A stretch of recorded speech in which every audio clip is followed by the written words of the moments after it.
اور اب تمام ویزا اپلیکنٹس اس سہولت سے گھر بیٹھے مستفید ہو سکتے ہیں. انہیں اب سفارت خانے آنے کی ضرورت نہیں اور ان کا ویزا ای میل کے ذریعے سے انہیں ارسال کر دیا جاتا ہے. مجھے اس بات کا علم ہے کہ کمیونٹی کے چند افراد نے اس سلسلے میں کچھ دشواریوں کا اظہار کیا ہے، لیکن مجھے یقین ہے کہ ڈنمارک جیسا ملک جو کہ دنیا میں ڈیجیٹلائزیشن میں ممالک میں صف اول پہ شامل ہے، وہاں کے رہنے والے لوگوں کے لیے یہ زیادہ عرصے مشکل نہیں ہوگی. نمبر 4، حال ہی میں ہم نے اپنی نئی ویب سائٹ کا اجرا کیا. اس نئی ویب سائٹ کے کئی مقاصد ہیں. اس میں سب سے پہلے کاؤنسلر سروسز کی بہتر اور تفصیلی معلومات فراہم کی گئی. پھر اس میں پاکستان کے ساتھ ڈنمارک کا کاروبار فروغ دینے کے لیے نئے سیکشن شامل کیے گئے ہیں. خاص طور پر اس میں آئی ٹی کے شعبے اور پاکستان میں سیاحت کو فروغ دینے کے لیے کاوش کی گئی ہے. یہ ویب سائٹ آئندہ 2 ہفتے زیر تعمیر رہے گی اور میں امید کرتا ہوں کہ یہ پاکستان اور ڈنمارک کے معاشی تعلق کو مضبوط کرنے میں بہت کارآمد ثابت ہوگی. نمبر 5، گزشتہ 2 ماہ سے سفارت خانے نے ماہانہ ایک الیکٹرانک کھلی کچہری کا اجرا کیا ہے. اس کھلی کچہری کے ذریعے سے ہم کمیونٹی کے سوالات کا جواب دیتے ہیں اور مختلف مسائل پہ ان کی بیش قیمت رائے بھی حاصل کرتے ہیں. میری آپ سے گزارش ہے کہ آپ ہر مہینے اس کھلی کچہری میں شرکت کریں اور ہمیں اپنی تجاویز سے مستفید کریں. اس سلسلے میں اگلی ای کھلی کچہری بروز بدھ 31 مارچ کو ہوگی، تو میری آپ سے گزارش ہے کہ آپ اس میں شرکت کریں. نمبر 6، حکومت پاکستان نے بیرون ملک مقیم پاکستانیوں کی سہولت کے لیے روشن ڈیجیٹل اکاؤنٹس کا نظام شروع کیا ہے، جس کے ذریعے سے آپ گھر بیٹھے پاکستان کے مجاز بینکوں میں اپنے اکاؤنٹ کھول سکتے ہیں. اب تک ہماری اطلاع کے مطابق ڈنمارک میں مقیم پاکستانی نژاد افراد نے تقریباً 700 اکاؤنٹ کھولے ہیں، جن میں $7 لاکھ کے قریب ڈپازٹس کیے ہیں. کمیونٹی کو اس اسکیم کی بہتر معلومات فراہم کرنے کے لیے سفارت خانے نے 2 مہینے قبل ایک ویبینار کا انعقاد کیا تھا. 26 مارچ کو اسی سلسلے میں ایک اور ویبینار کا انعقاد کیا جا رہا ہے تاکہ آپ کے کسی قسم کے شک و شبہات اگر ہیں تو ہم ان کو دور کریں اور آپ کو مزید معلومات بھی فراہم کریں. روشن ڈیجیٹل اکاؤنٹس کے ذریعے سے نہ صرف آپ اپنے لیے ایک سہولت پیدا کر رہے ہیں بلکہ اقتصادی طور پر پاکستان کی بھی مدد کر رہے ہیں.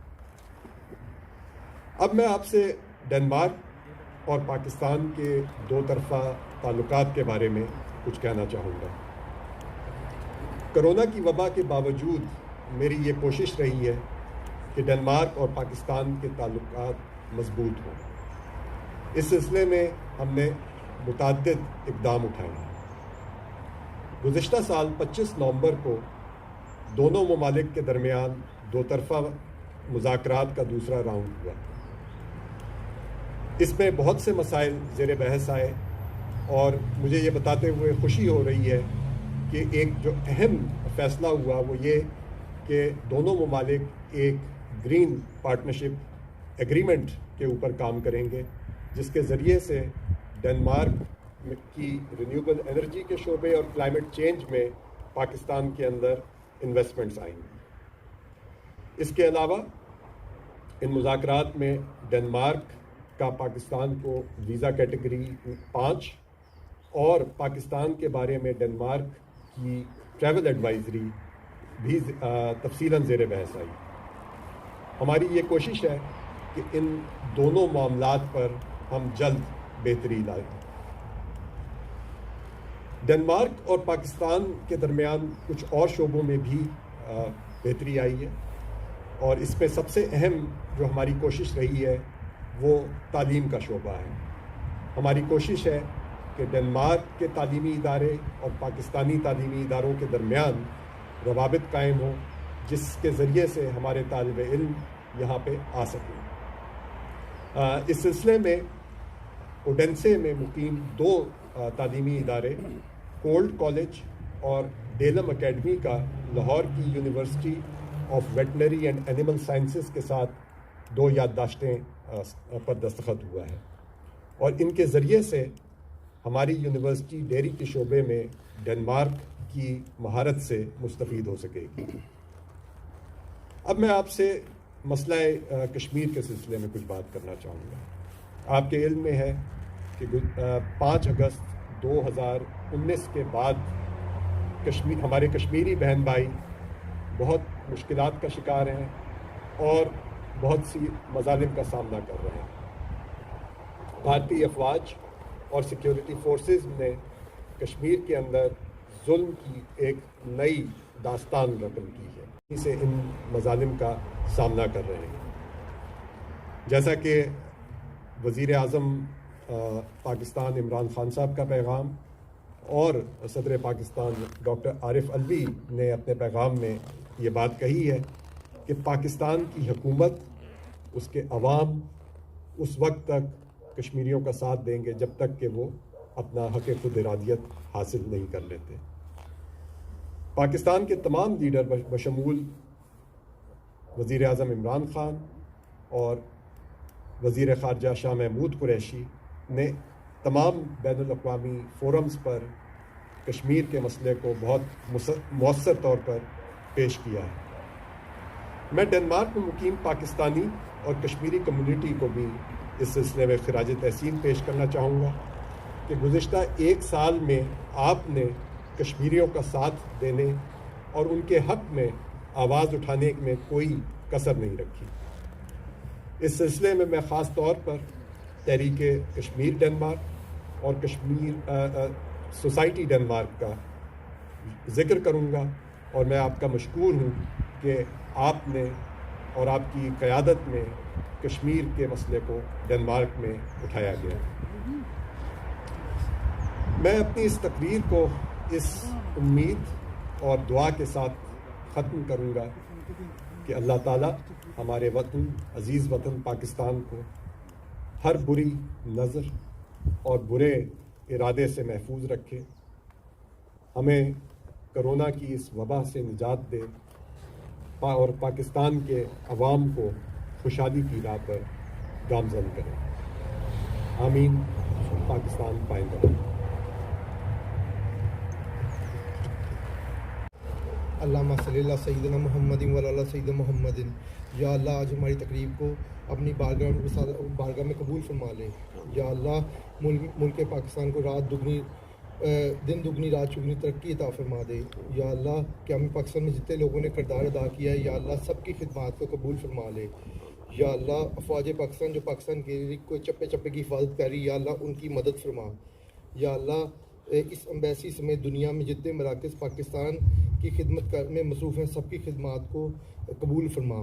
یا اللہ اس ڈنمارک سمیت یورپ میں بسنے والے تمام مسلمانوں کی خیریت فرما۔ یا اللہ ہمارے کشمیری بہن بھائیوں کی خیریت فرما، ان کی مدد کر۔ یا اللہ کشمیری مسلمانوں کو جلد از جلد آزادی عطا فرما۔ یا اللہ ہم سب کو مل جل کے پاکستان کی ترقی میں کردار ادا کرنے کی توفیق عطا فرما۔ اللہم صلی اللہ سیدنا محمد و علی سیدنا محمد۔